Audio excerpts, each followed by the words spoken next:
noite! Está no ar mais uma edição do programa Direito da Gente, diretamente ao vivo dos estúdios da TV Campos de Minas.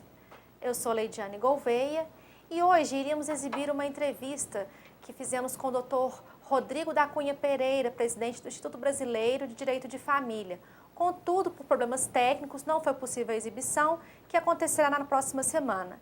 Então, hoje, nós escolhemos o tema Direito à Saúde, para falar sobre planos de saúde, e convidamos o Dr. Luiz Henrique Simas Júnior, que é advogado aqui na comarca de São João del Rei, e falará um pouquinho para nós sobre esse tema polêmico, que é o direito à saúde. Boa noite, doutor Luiz Henrique. Boa noite, doutora. Tudo bem? Tudo bem. Infelizmente não teríamos aquela entrevista, né? Mas felizmente teremos o senhor, O maior prazer. O prazer é todo nosso.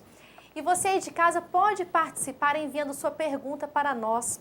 O nosso telefone é o 3372-3720 e temos também o celular que recebe mensagens SMS e via WhatsApp, que é o 99972-1640. Doutor Luiz Henrique, as relações, entre a operadora dos planos de saúde e os contratantes, aquelas pessoas que contratam um plano de saúde, esse tipo de relação é aplicado o Código de Defesa do Consumidor? Sim, doutora Leidiane. Primeiramente, vou fazer um gancho a tudo que tem ocorrido esse ano, Primeiramente, estamos vindo do Outubro Rosa, agora estamos no Novembro Azul, E a gente vê que a questão de saúde no nosso país é muito precária. Então, para nos socorrer numa aplicação precária da saúde, muitas vezes que o investimento não chega, que não é feita as obras, os hospitais estão com procedimentos precários, falta de médico, mas a gente nos socorremos à contratação particular de plano de saúde. Então, os planos de saúde é uma modalidade muito antiga, conforme contratos do antigo Código Civil, passando a vigorar também, além do Código Civil, pelo Código de Defesa do Consumidor e a Lei de 98. Então, doutora Leidiane, a aplicação do Código de Defesa do Consumidor é clara. Não há dúvidas quanto a esse fato. Muito é questionado se o Código do Consumidor foi feito em 90 e os planos de saúde, antes de 90, seriam aplicados o Código de Defesa do Consumidor. Contudo, já foi simulado, se não me engano, acho que a súmula 469 da STJ, informando que, por ser de trato sucessivo, a continuidade da prestação, a continuidade do serviço e o pagamento e a contraprestação pela operadora, então aplica-se sim o Código de Defesa do Consumidor.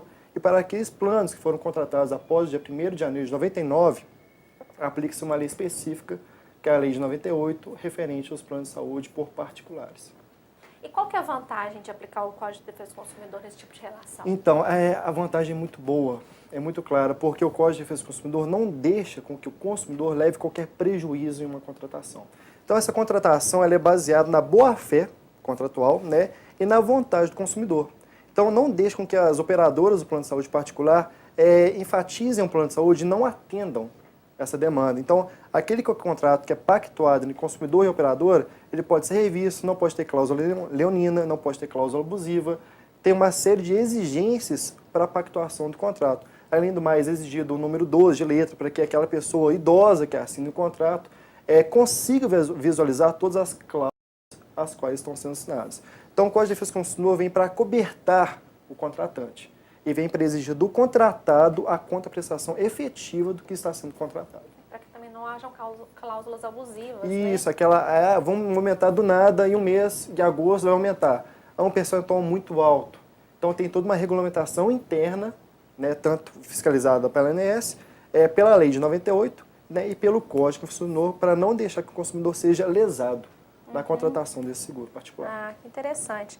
E o que é carência de cobertura dos planos de saúde? É uma coisa muito interessante, doutora Lidiane, porque muitas vezes os consumidores não têm noção do que estão contratando um plano de saúde. Inicialmente, devemos atentar à questão de carência. Até antes do plano a ser contratado, os objetivos, do que você quer, a carência. Porque muitas vezes nós contratamos um plano de saúde com uma doença pré-existente, uma lesão pré-existente, e achando que contratando hoje, amanhã eu já posso fazer uso desse plano. Não. A carência é o requisito mínimo em que o plano exige do contratante alguns meses de prazo para que possa ser prestado aquele serviço contratado.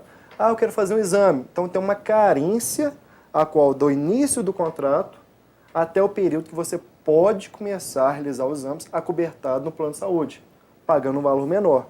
Então, essa carência é como se fosse um direito previdenciário e outros direitos. É um período em que você, contratando o plano, você tem que aguardar para usar daquele plano com aquele intuito. Então, nós temos hoje uma carência, digamos, a título de exemplo, de 24 horas para questões de urgência e emergência. A gente coloca aí de 10 meses, né, 300 dias, para questões de parto. Então, não é contratar, a moça já está grávida, de 3 meses. Então, não é contratando agora que ela já vai estar cobertada pelo plano. Então, mesmo ela já estando grávida, tem uma carência de 10 meses para que ela possa usar desse plano. Então, você já não contrata pensando em usar, você contrata para se prevenir de qualquer doença, se prevenir de qualquer gasto que possa ter, né, em relação a qualquer consulta ambulatorial, hospitalar, obstétrica e, né, odontológica. E em caso de urgência, a operadora ela é obrigada a cobrir os gastos do contratante? Sim, é obrigada sim. Em caso de urgência, fala-se a carência de 24 horas. Por que 24 horas? Porque é uma questão emergente, uma questão urgente. Então, tem como fazer uma previsibilidade deste gasto. Só que as despesas serão gastas e serão ressarcidas, no caso, conforme o plano contratado.